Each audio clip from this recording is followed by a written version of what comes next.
My name's Alex, and yeah, I used to work the graveyard shift at the Whispering Pines Motel. Not exactly my dream job, but when you're fresh out of college and rent's due, you take what you can get. It was just an old place, you know? Faded sign, peeling paint, tucked away off a forgotten exit on the highway, surrounded by nothing but a thick, dark wall of Whispering Pines. Most people drove right past it. The ones who stopped, they usually looked like they were trying to outrun something, or someone. The first few nights, it was just boring, monotonous. The lobby was usually empty, bathed in this dim, sickly yellow glow from a couple of ancient fluorescent tubes struggling overhead. They'd hum constantly, a low, buzzing drone that somehow made the silence even louder. Every shadow seemed to stretch and writhe, clinging to the corners of the room, playing tricks on your eyes. You'd think you saw something move just at the edge of the light, but it was always just the shadows, dancing. The air in there always smelled like dust, damp wood, and something metallic, something stale and forgotten, like old coins or old blood.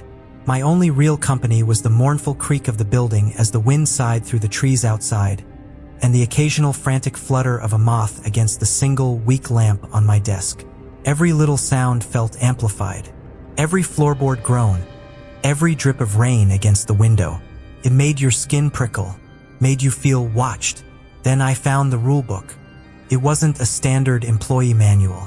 This was a thick, leather-bound binder, tucked away beneath the counter. Someone had scrawled a title on it in neat, almost artistic handwriting: Whispering Pines Motel Night Shift Protocols.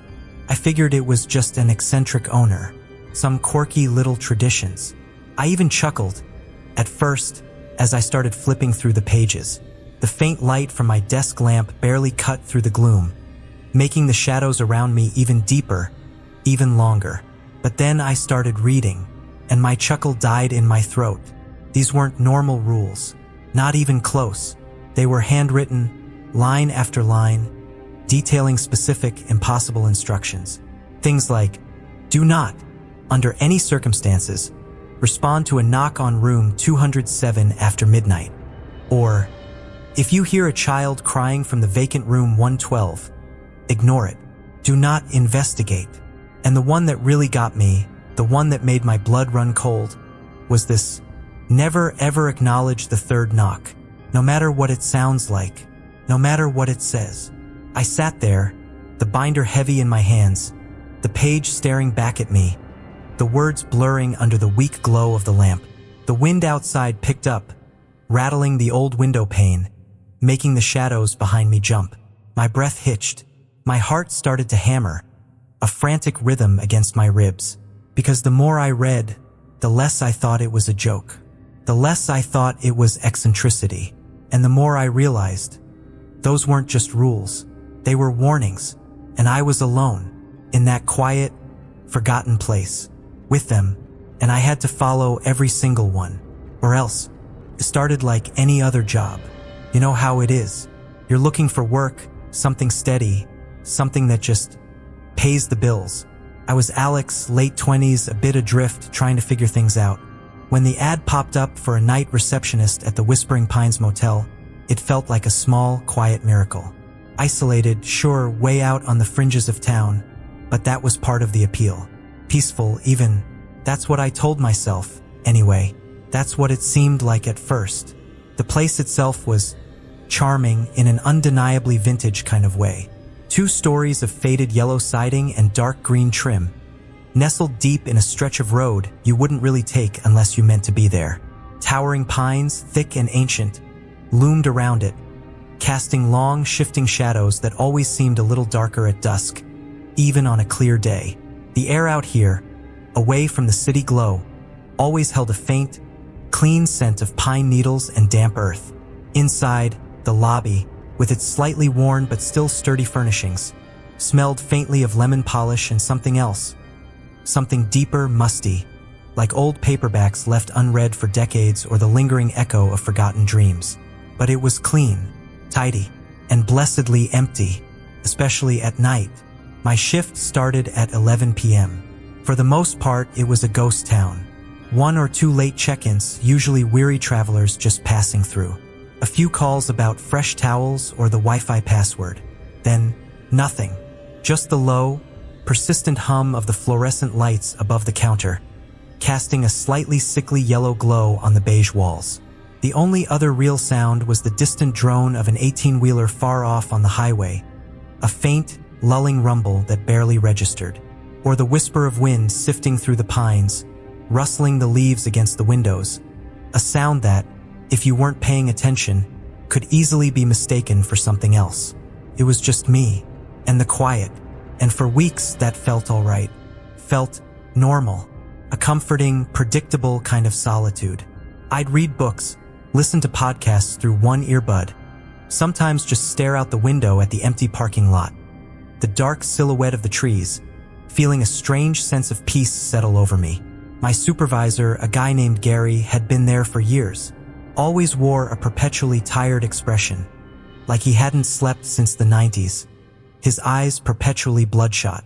He gave me the rundown on my first few shifts, showed me the guest ledger where the spare keys were kept, how to use the ancient coffee machine that sputtered more than it brewed.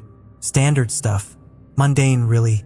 Then, one quiet Tuesday night, after he'd gone over the usual closing procedures, he got to what he called the quirks.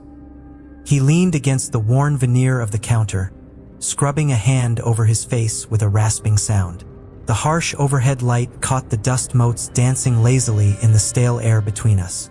"All right, Alex," he said, his voice flat, devoid of any real emotion. "There are a few specific instructions for the night shift here. Just gotta follow them. No questions, just do it. Makes life easier for everyone." I nodded, feeling a mild, internal amusement. Every old place has its eccentricities, right? Like don't leave the back door unlocked after dark, or make sure to double-check the laundry room before you leave. Basic common sense, usually. "First," Gary continued, tapping a thick finger rhythmically on the worn countertop, the sound unnervingly loud in the stillness. "The front desk phone. After 3 a.m., if it's an outside line, you don't answer it. Let it ring. It'll stop. Every time." He looked at me, not with a warning, but more like it was just a simple, undisputed fact of life, like knowing the sun rises in the east. His eyes were dull, unblinking.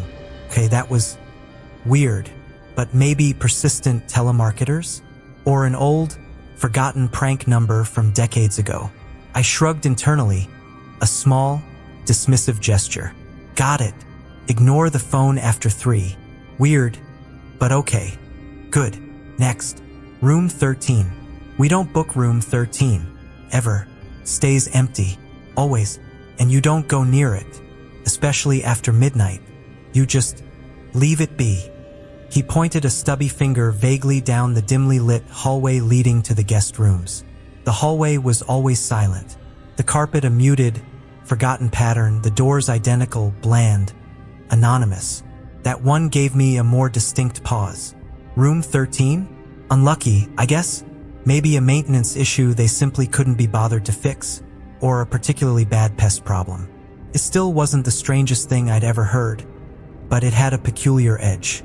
"So, if someone accidentally gets assigned it?" I started, trying to sound casual.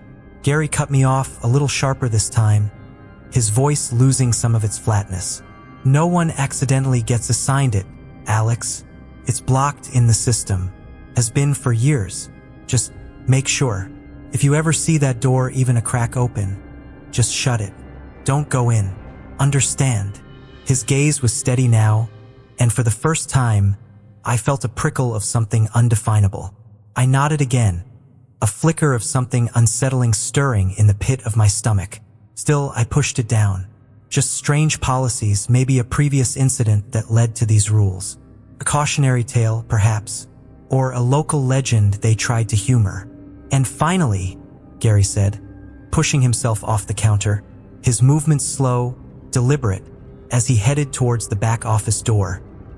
He glanced back one last time from the shadowed doorway, his face mostly obscured. That old clock in the lobby? The big one in the corner? Sometimes it chimes at weird, impossible times. 3, 4, 5 in the morning. Don't pay any mind to it. It's broken. Always has been. Just ignore it. It means nothing.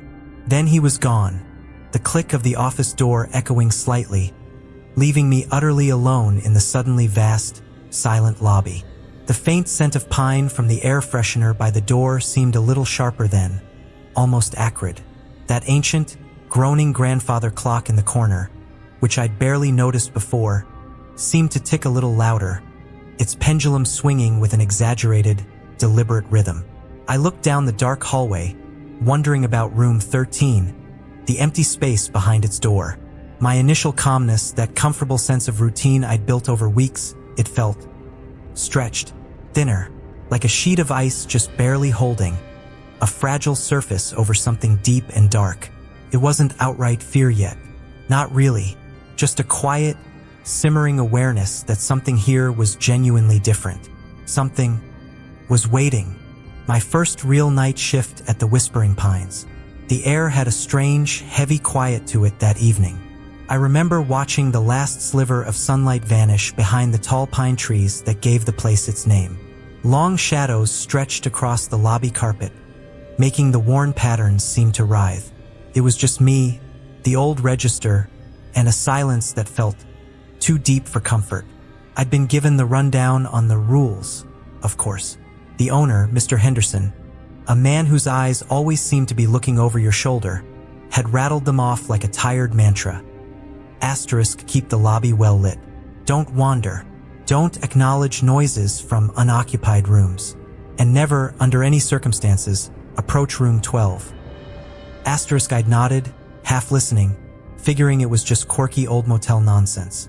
Every place has its oddities, right? My phone was dead, charging behind the desk. The only light was the faint glow from the lobby's overhead fluorescence, humming a low, steady drone. I was sketching on a notepad, just trying to pass the time. My back was to the hallway leading to the guest rooms. The silence was almost a presence. And then I heard it, a soft, rhythmic tap. Asterisk, tap, tap, tap. Asterisk, it wasn't loud, not at first, but it was distinct. Came from somewhere towards the back of the motel. Somewhere where there shouldn't be anyone. I froze. My pen stopped mid-stroke, hovering above the paper. I strained my ears. The silence of the lobby pressed in around me again, amplifying every tiny creak of the old building. But then it came again. Asterisk, tap, tap, tap. Asterisk, this time it sounded closer, from the main hallway that led to the guest rooms. Not a guest, though. I checked the registry. Only 2 rooms were occupied, both far from that end of the hall. My mind immediately went to room 12. Mr. Henderson's stern voice echoed, "Never approach room 12." But the tapping, it felt like it was at room 12, or just outside it. My heart started to thump, a slow, heavy drum in my chest. I tried to rationalize it. A branch hitting the building? The wind playing tricks? But there was no wind, not a breath. The air outside was perfectly still. The shadows seemed to deepen, swallowing the corners of the lobby. I found myself staring at the closed double doors leading to the main hallway, waiting. And then the tapping changed. It wasn't just tapping anymore. It was dragging, a slow, scraping sound, like something being pulled across rough concrete, or like fingernails on the floorboards. My mouth went completely dry. Every nerve ending screamed at me to get up, to investigate, to know what was making that sound. But the other voice, Mr. Henderson's voice, cold and firm, held me rooted. Don't acknowledge noises from unoccupied rooms. My eyes darted around the empty lobby, searching for what? Reassurance? Escape? The sound grew louder, closer. The scrape drag scrape echoing in the unnatural quiet. I gripped the edge of the counter, knuckles white. This wasn't just quirky old motel nonsense anymore. This was something else entirely, and it was happening on my first night. The rain wasn't just falling anymore. It was lashing, a solid sheet of water hammering against the old windows of the Whispering Pines lobby. Each gust of wind sounded like a sigh, long and drawn out, making the old building creak and groan in protest. I was alone as usual, just me, the dim glow of the computer screen, and the relentless symphony of the storm. I'd been at the Whispering Pines for a few months now, long enough to get used to the quiet, the isolation, and the rules, the strange rules. You know, the ones that sound like they belong in a horror movie script, but here they were just part of the job. I followed them, every single one, and nothing truly bad had happened. Until that night, my heart was already a drum in my chest, a frantic beat against my ribs. The atmosphere in the lobby felt different, heavier, like something was pressing in on the building from all sides, and I was caught right in the middle. I kept telling myself it was just the storm, playing tricks on my nerves, on my eyes. The shadows thrown by the flickering emergency lights seemed to stretch and shift, turning mundane objects into monstrous shapes in the corner of my vision. Then the phone rang. It wasn't the main line, the one from outside. This was an internal call. The display showed room 13. My blood went cold. Room 13. It was always empty. Always. It was the first rule they'd given me. Never check anyone into room 13. And the unspoken rule, the one I just knew in my gut. Never answer if it rings. It rang again. A harsh, shrill sound in the sudden silence between thunderclaps. I stared at the blinking light, mesmerized, terrified. My hand actually twitched, a tiny, involuntary movement towards the receiver, just to silence it, to make it stop. No, I pulled my hand back as if the phone itself was scalding hot. The ringing stopped, leaving an echoing void in the air. I held my breath, listening. Nothing, only the storm. A few minutes later, the air conditioning unit above me suddenly hummed to life, a low, guttural growl that made me jump. It wasn't on. I knew it wasn't on. I'd switched it off hours ago because of the cold. My eyes darted up, then around the empty lobby. Nothing, just the shadows. Always the shadows. That's when I heard it. Faint scraping, like something dragging lightly across the floor. Not from outside, from inside the motel. I tried to pinpoint it. It seemed to come from the hallway leading to the guest rooms. A hallway that should have been utterly silent. Scrape, drag, pause. Then again. I instinctively reached for my phone, my thumb hovering over the emergency contact, but my rational mind screamed. Asterisk, who would I call? What would I even say? There's a scraping noise in a supposedly empty hallway at 3 a.m.? Asterisk, they'd think I was crazy. Or drunk. Then, a sudden, blinding flash of lightning outside illuminated the entire lobby for a split second. And in that instantaneous, stark white light, I saw it. Just a fleeting glimpse. A shape, tall, too tall, standing at the far end of the hallway, right where the scraping had come from. It wasn't human. Couldn't have been. No features, just an impossibly gaunt, elongated silhouette against the brief burst of illumination. Then darkness. Complete, suffocating darkness, save for the weak amber glow of my computer screen. My breath hitched in my throat. My heart wasn't just hammering anymore. It was trying to claw its way out of my chest. My hands were shaking so badly I had to clench them into fists under the counter. The scraping stopped. A different sound started. A soft, rhythmic tap. Tap, tap, tap. It wasn't coming from the hallway now. It was coming from under the reception desk, right below my feet. My gaze was locked on the spot. My whole body was rigid. I couldn't move, couldn't scream, couldn't even whisper. The taps were getting closer, moving from one end of the desk to the other, slowly, deliberately, as if something was making its way towards me, just inches below the surface of the counter. Tap, tap, tap. It reached the section directly under my chair.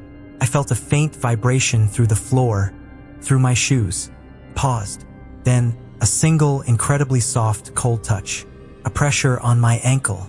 Just for a second. Light as a feather, but undeniably there. I jerked my leg back so violently I nearly overturned my chair. The tapping stopped completely. The silence that followed was worse than any noise. It was heavy, expectant. I sat there, paralyzed, straining my ears, straining my eyes in the near-total darkness, convinced that whatever had touched me was now waiting, right below me. just out of sight. I could feel its presence, a tangible, suffocating weight. My escape routes were blocked. The lobby doors were locked, as per the rules. The back office was a dead end. I was trapped, alone, and whatever was here, it knew it. My mouth was dry, tasting of fear. Every hair on my arms stood on end. I just sat there, trying to be as small and still as possible, desperately wishing for the dawn, for someone, anyone, to walk through those doors and break the spell of the Whispering Pines. But the night was still so long, and it felt like it had just begun to truly show its teeth. The air in the lobby had grown thick, heavy, like the approaching storm outside was pressing down on the very building, squeezing the life out of everything. The old fluorescent lights above me had been flickering for what felt like an eternity, a stuttering, dying gasp that mirrored the frantic, erratic rhythm of my own heart in my chest. I kept telling myself it was just old wiring, just the violent weather pushing through the pines. But then, with a final, sickening crackle that seemed to echo in the sudden void, they died. Pitch black, not the soft, familiar dark of a quiet night at the motel, but a suffocating, absolute void that swallowed every speck of light, every last whisper of sound. My breath caught, lodged painfully in my throat. My hand shot out, fumbling wildly on the old oak desk for my heavy-duty flashlight, the one I kept charged just in case for moments exactly like this. My fingers brushed against the cold metal, my grip tightening like a vice as if it were my only lifeline. Click. A stark, unforgiving beam of pure white light tore through the oppressive darkness, dancing across the visible dust motes that hung suspended in the stale air, revealing the familiar, yet suddenly alien, lobby around me. Each flicker of the beam as my hand slightly trembled felt like a violent strobe, disorienting my vision, making shadows leap and dance like hungry, skeletal specters along the walls. My eyes darted, searching, desperate for any hint of what I'd heard just before the blackout. A low, guttural scrape, like something being dragged or pulling itself across the old linoleum floor, just out of sight, down the hall towards the guest rooms. The sound had been too deliberate, too heavy to ignore. My palms were sweating now, slick against the flashlight's cool casing. Every single hair on my arms stood on end, a prickling warning sensation that screamed danger. My own blood felt like it had turned to ice in my veins, yet a feverish, almost nauseating heat burned under my skin, right behind my eyes. I swallowed hard, the sound impossibly loud in the dead, echoing silence that followed. Asterisk rule number 7. Never investigate alone in darkness. Rule number 9. Never go past the lobby after hours, especially not towards the rooms. Asterisk my mind screamed the rules at me. A chaotic, desperate jumble of frantic, violated warnings. All of them suddenly meant something far more tangible, far more terrifying than they ever had before. But the sound, it was closer now, distinct, a wet, dragging sound, punctuated by a soft thump, thump, thump. It wasn't human, couldn't be, not with that sound, not with that unnatural rhythm. The beam of my flashlight trembled violently, dancing across the hallway entrance, painting fleeting, terrifying images on the wall. I forced myself to move one agonizing step, then another, towards the source of the dread. My own legs felt like lead, each movement a conscious battle against the primal, instinctual urge to bolt, to hide under the desk and pray to whatever forgotten deity that it would simply go away. The air grew perceptibly colder, a sharp, biting chill that sliced through my thin uniform, raising goosebumps on my skin. And then I smelled it, a faint, earthy tang, like damp soil mixed with something metallic, something ancient and undeniably wrong. The beam finally settled, just for a moment on the very end of the hallway, right outside room 13. And there it was, not a shadow, not a trick of the mind or the flickering light. It was impossibly tall, hunched over, its form vaguely humanoid but distorted, like a figure carved from melted wax, perpetually shifting and shimmering at the edges of my peripheral vision. It moved with a sickening, lurching gait, one arm, or what looked like an arm, dragging along the floor, leaving a faint, dark smear in its wake. Its head was tilted at an unnatural, almost broken angle, facing away from me, towards the closed door of room 13. The room the rules explicitly warned us to never, ever open. My heart hammered against my ribs, a frantic, trapped bird desperate to escape its cage.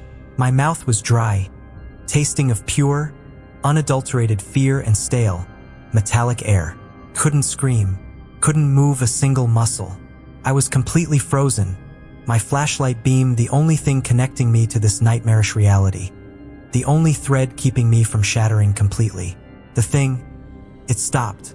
It didn't turn its body, but I felt it, a cold, piercing sensation, like 1,000 unseen eyes boring into me from behind its contorted form, a gaze that burrowed deep into my very soul. Then, slowly, agonizingly slowly, it began to turn its head. Not its whole body, just the head, twisting on that impossible neck, a soundless crackle of unseen bones. I saw the horrifying silhouette of a face, not defined by features, but implied. A void, a terrible, gaping absence where eyes should be, a dark abyss that promised nothing but oblivion. My breath hitched, caught in a ragged gasp. I knew with absolute terrifying certainty that if I saw its face, truly saw it, my mind would shatter and I would be lost. My grip on the flashlight, slick with sweat, finally slipped. It clattered to the old linoleum floor, rolling, its beams spinning wildly, creating a chaotic kaleidoscope of light and shadow across the walls, across it. For a split second, bathed in that disorienting, strobing chaos, I saw it more clearly than I ever wanted to. Its skin, or whatever passed for skin, was a sickly, pale gray stretched taut over what looked like sharp skeletal protrusions. And the smell intensified, overpowering, making my stomach churn violently. It lunged, not fast, not a sprint like a normal creature, but with a terrifying, deliberate, almost purposeful motion. That dragging arm pulled its impossible form forward, its terrifying height closing the distance between us in just a few sickening, lurching steps. My body finally obeyed the primal command for survival. I spun around, legs pumping with newfound, desperate energy, a frantic scramble to get back to the lobby desk, to safety, to anything that wasn't that thing. The flashlight, still spinning on the floor, cast its disorienting, fragmented light behind me, making its pursuit seem like a series of horrifying, disjointed frames, a stop-motion nightmare. I didn't dare look back. I just ran. My lungs burned, air rasping in my throat, raw from the silent scream trapped within. The sounds of its approach were getting louder, closer. The wet drag, the sickening thump, thump, thump. I could feel the vibrations through the very floor beneath my feet, resonating through my bones. It was right behind me, a cold breath on my neck, a shadow looming. My hands slapped against the lobby door frame, tearing it open with a desperate strength I didn't know I possessed. The faint, blessed glow of the streetlights outside was a beacon of sanity, a lifeline.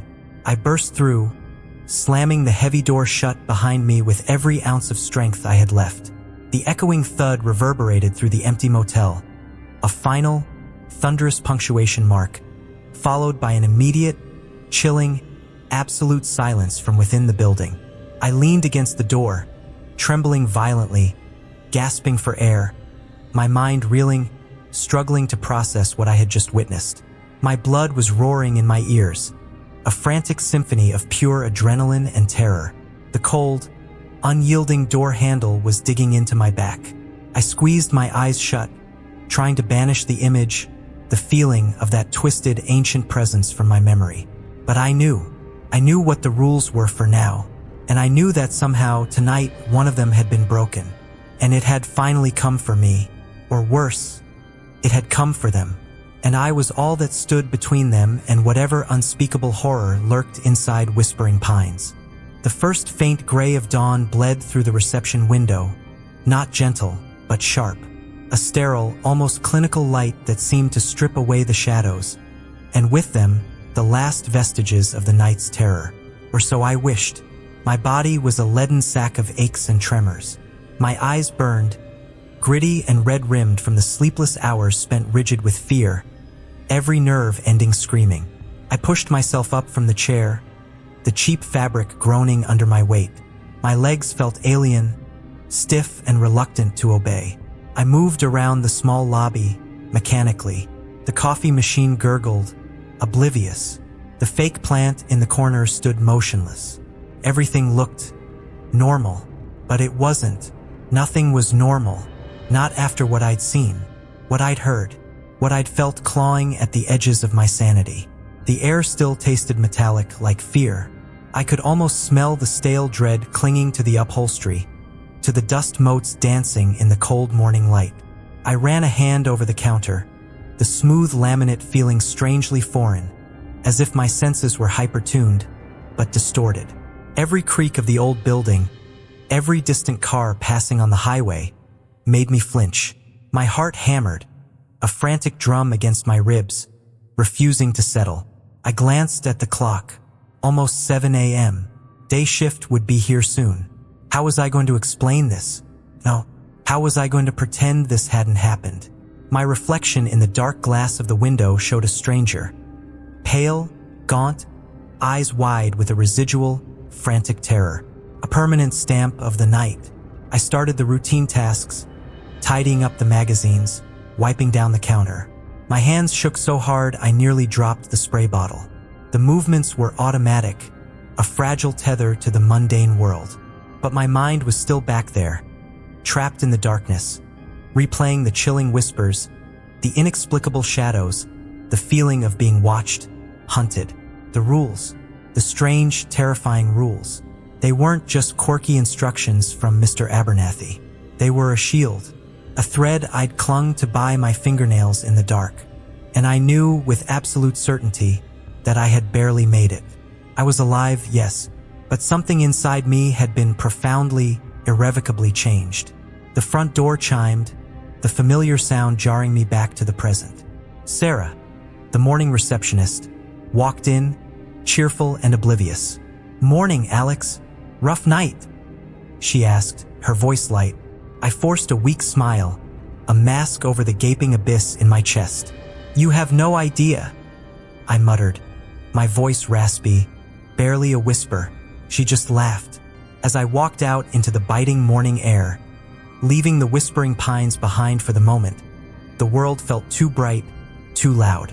The chirping birds, the distant hum of traffic, it all grated against my shattered nerves. The sun was up. It was a new day, but the fear wasn't gone. It had simply receded into the corners of my mind, waiting, always waiting. I knew, with a certainty that chilled me to the bone, that the motel had left its mark.